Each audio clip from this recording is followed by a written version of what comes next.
O podcast Pacto pela Segurança e Direitos das Mulheres é da autoria da ACTO e financiado pelo projeto Catalyst of Change da Netherlands Helsinki Committee.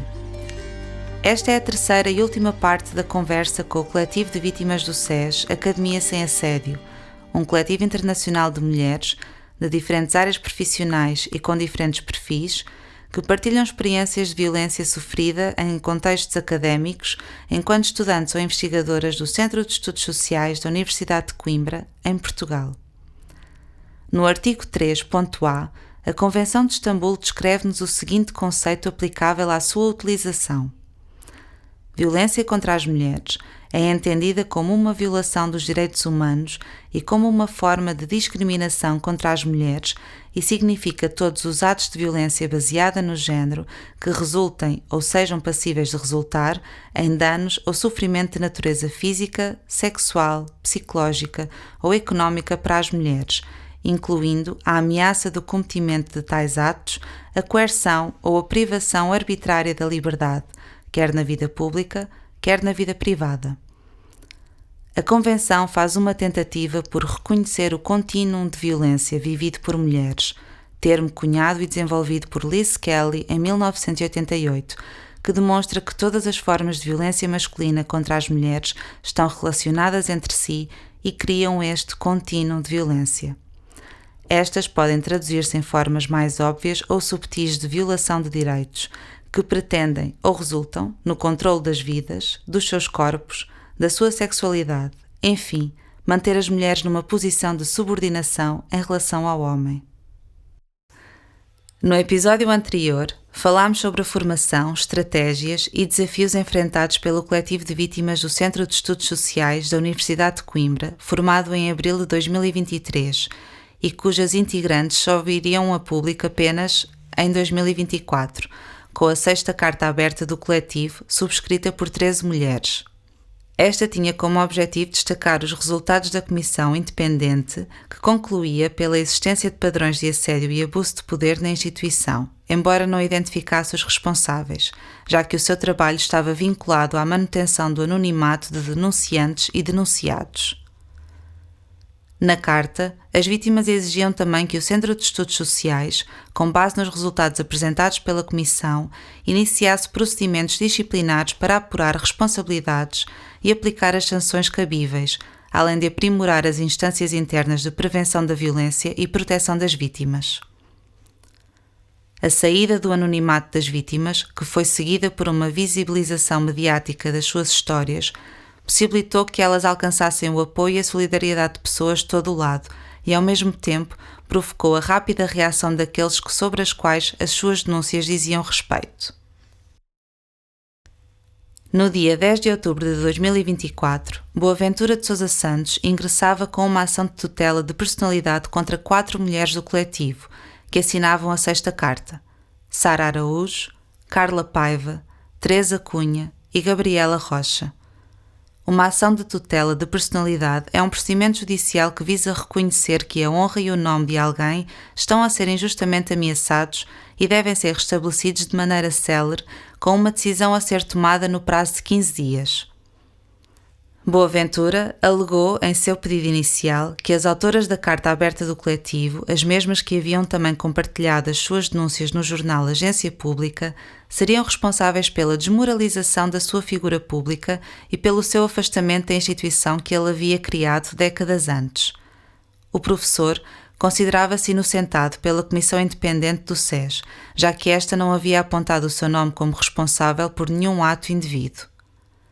Ele alegava ainda que as suas denunciantes nunca haviam apresentado provas nem denúncias concretas e, por fim, ele declarava-se incontestavelmente inocente. Como provas, apresentou uma enorme quantidade de declarações de apoio vindas de professores, ex-alunos e orientandos, além das correspondências cordiais e carinhosas que ele havia trocado ao longo dos anos com algumas das rés. Apresentou ainda imagens de pichagens acusatórias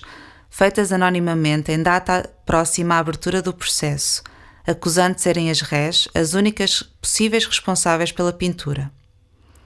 Ao final, havendo um acordo ou uma decisão a seu favor, O seu pedido era de que aquelas 4 mulheres se retratassem de qualquer acusações feitas a ele em um jornal de grande circulação nacional.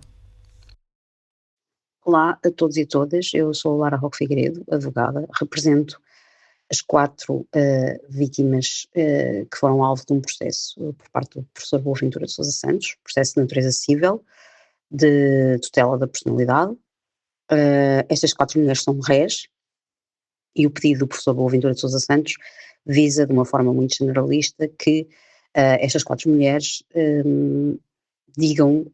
que tudo o que disseram até agora relativamente à questão dos assédios no SES não corresponde à verdade e que se arrependem de o ter dito e que se vão abster de mais comentários. Obviamente que esta é uma tática utilizada por muitas vezes, por diversas vezes, contra mulheres vítimas deste tipo de crime, para as tentar silenciar. É uma forma de pressionar as pessoas no sentido de deixarem de falar destes assuntos. Ora, vocês perguntam como é que nós nos podemos defender disto. A melhor defesa normalmente é o ataque, não é? Mas neste caso é difícil para as vítimas porque normalmente se posicionam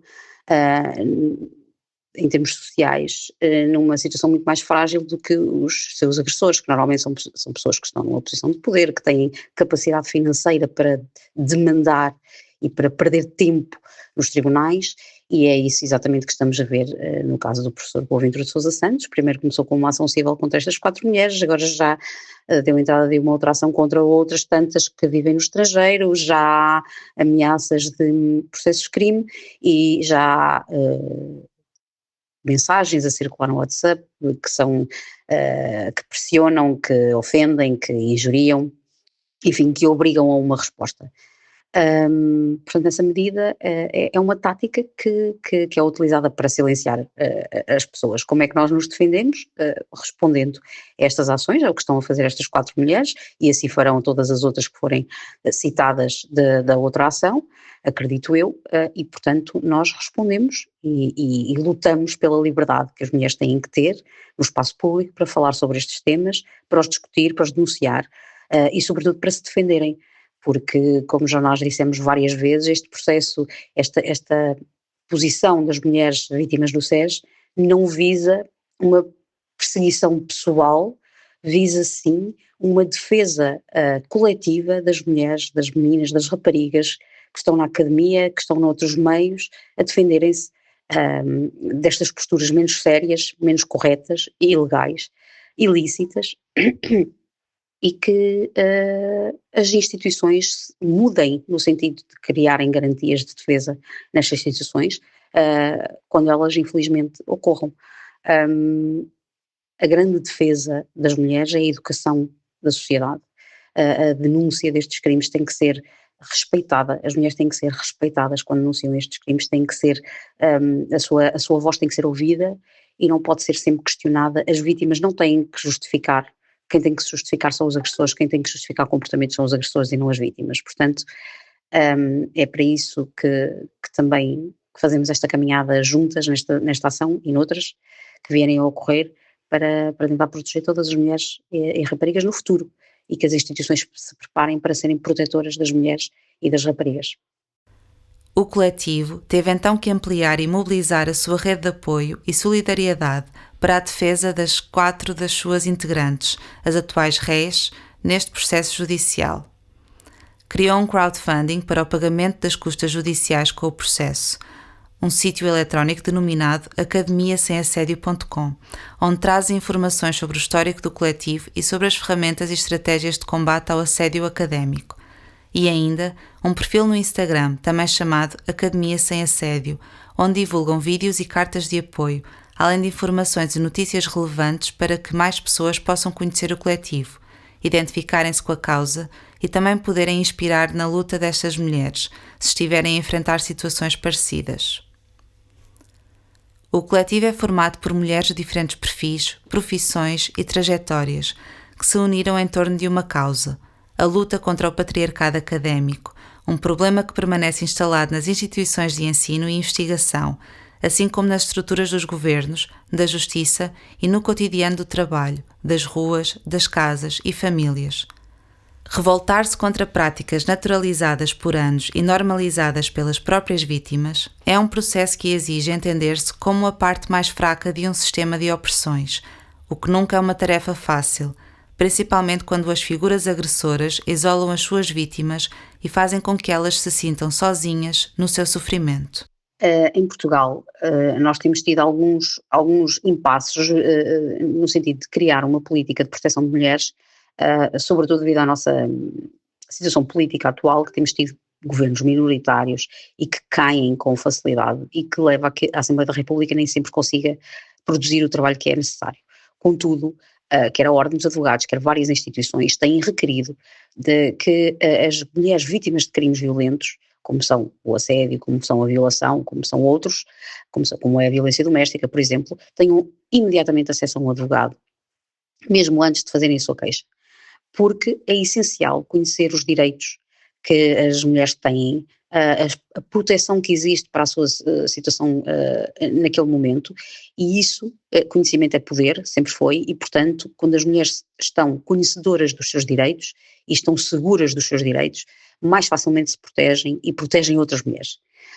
Portanto, o que nós temos falhado aqui é nesta proteção jurídica de educar para o direito e de saber que as pessoas todas têm direito a ter um advogado e que esse advogado ou advogada as vai ajudar nesta caminhada que nós sabemos que é difícil. No seio da academia, o assédio tem sido denunciado por diversas vezes. Sabemos que há números que são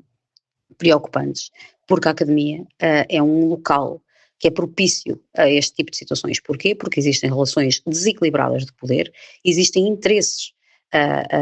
desequilibrados, isto é, as mulheres e as raparigas que se encontram nesta situação estão a ser avaliadas muitas vezes pelas pessoas que lhes estão a causar o assédio. Portanto, para além da problemática do assédio, existe também a problemática de ponderar na balança dos interesses a sua carreira académica, a sua carreira profissional, saberem que aquela pessoa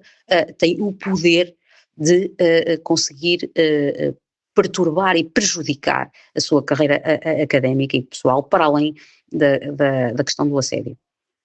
Portanto, o que nós temos que criar é condições para as mulheres e raparigas poderem denunciar estas situações, elas serem investigadas de forma séria e de forma rápida, para não perdermos tempo em discussões estéreis e abandonarmos o discurso de que a culpa é da vítima, porque a vítima nunca tem culpa. A culpa será sempre do agressor. A partir do momento que existe um agressor, a culpa será sempre dele. E isto é uma cultura que nós temos que enraizar nas nossas mulheres, nas nossas raparigas, nas nossas filhas, nas nossas irmãs, nas nossas mães, em todas as mulheres, para que depois cada uma de nós, em todo momento, se consiga defender. Portanto, nós queremos políticas que permitam esta defesa, nada mais eficiente do que ser conhecedora dos direitos, do que ter um profissional que acompanhe desde o início a decisão de prosseguir ou não com um processo de crime, a decisão de fazer ou não uma queixa. Desde esse momento as mulheres têm que estar acompanhadas por um profissional altamente qualificado, como são os advogados e as advogadas, para as acompanhar nesse momento. Isso é essencial e temos perdido inúmeras oportunidades na nossa Assembleia da República para proporcionar esta defesa e esta proteção às mulheres e raparigas portuguesas. Esperemos que em maio, com um novo governo, consigamos finalmente dar este passo e produzir a legislação no sentido efetivo da proteção das mulheres. Outro caminho que temos que fazer é a educação, educar desde cedo para aquilo que é ou não é assédio, para as pessoas saberem os limites da sua atuação, a partir de que ponto é que estão a cometer crimes e a partir de que ponto é que estão a desrespeitar a vontade do outro. E, portanto, desde tenra idade, fazer esse caminho, fazer esse trabalho, para educarmos uma sociedade cada vez mais igualitária e respeitadora daquilo que são os direitos, liberdades e garantias de todos nós. Sabe mais sobre a ACTO e sobre o nosso trabalho em acto.org.